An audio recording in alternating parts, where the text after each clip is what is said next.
जब बुलाता है ना तो इसके पास संदेशा नहीं होता। क्यों? इस पिया का जब दूत आएगा तो गाल पे तमाचा पेलेगा, साथ में ले जाएगा। वहां न माँ बचाने वाली है, न पिता बचाने वाला है, न बीबी और न बच्चे। और आजकल के बच्चा तो नौकंगे डुकरा मरे वो और जेई रोड पे मत जातो तो कुछ मिल तो जातो है। तो राधा कह रही है और ये प्राण रूपी आत्मा कह रही है परमात्मा से, अरे तितली बने में तो बाग उड़ाती, अपने पिया से मिल आती।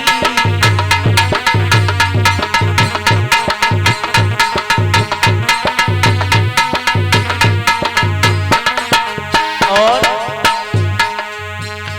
अरे पांच रतन मेरो बनो शरीरा, ये पांच तत्व का शरीर है। जब इंसान मरघट में फूक जाता है तो ये शरीर दो पहलू देता है। बस दो पहलू आप जानते होगे, न जानते हो तो जरूर सुन लो। इंसान जब इस जगत से चला जाता है तो उसे कुछ नहीं मिलता, सिर्फ मिलते हैं दो पहलू, अच्छाई और बुराई। के महाराज बहुत अच्छे, लेकिन क्या करें, विधना को मंजूर नहीं था, चले गए। पहले दिन की कथा में कथा आती है ज्ञान और वैराग्य। ज्ञान जब तक इंसान में माना जाता है जब तक वो ज्ञान के मार्ग पे चलता है, और वैराग्य जब आता है तो इंसान आभोश में क्या करता है, न जाने कौन कौन से कर्म कर लेता है। तब उसे वैराग होता है कि मैंने ये गलत कर दिया। जब होश में आता है तब आबोश में आकर न माँ को देखता है, न बहन को देखता है, न भाई को देखता है, न पिता को। तब तो पोनिया लई महाराज करते हैं, बाहर आए वो सीधी धाई धाई चल रही है। और जब जेल में जाता है तब उसे वैराग्य हो रहा है, तब उसे ज्ञान प्रकट हो रहा है कि महाराज मैंने ये गलत कर दिया। अरे पांच रतन मेरो बनो शरीरा, ये संदेशा भिजवाती।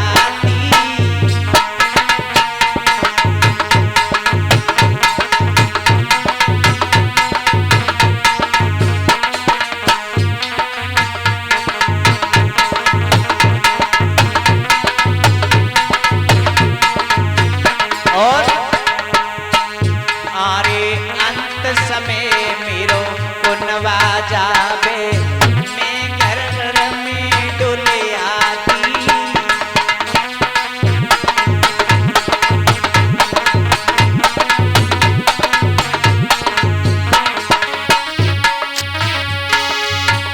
ए तितली बने में तो बाग उड़ाती, मनमोहन से मिल आती।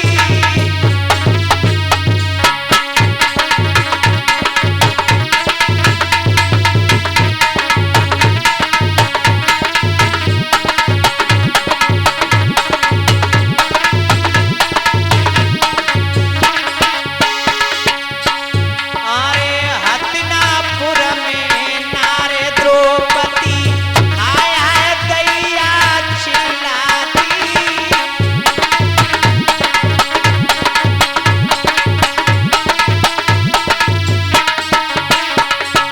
हस्तिनापुर के बीच दुशासन चीर को खींच रहा था, मैया द्रौपदी हाय हाय चिल्ला रही थी, बचाने वाला कोई नहीं था।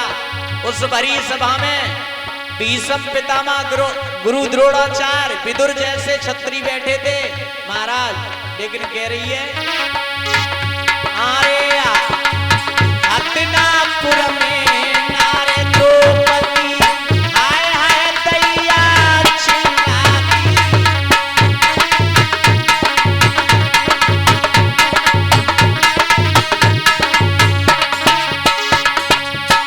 अरे बस की नोई सखी हमारी, मैं वो साड़ी बन जाती।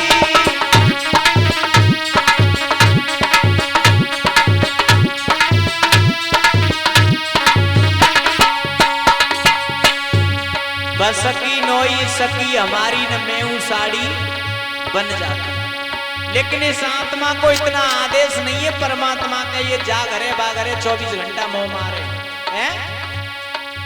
ये आत्मा जब ही जाती है शरीर को त्याग कर, जब इस शरीर से दुखी हो जाती है। क्यों? इतने पाप इस पर झलते नहीं है। जिस समय द्रौपदी हाय हाय चिल्ला रही थी हस्तिनापुर में भरे दरबार में, कोई ऐसा वीर नहीं था। कर्ण जैसा छत्री भी बैठा था, भीष्म पितामह द्रोणाचार्य, बड़े बड़े योद्धा बैठे थे। कोई एक योद्धा ये कह देता कि दुशासन तेरी इतनी औकात नहीं है, भरी सभा में द्रौपदी का चीर खींच रहा है, तो वो ऐसा नहीं।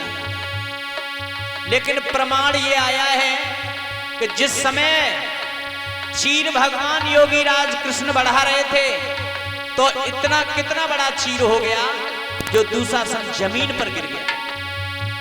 तो एक प्रमाण ये कहता है कि उस समय भगवान योगी राज कृष्ण ने 9,999 साड़ियों का इतना बड़ा चीर कर दिया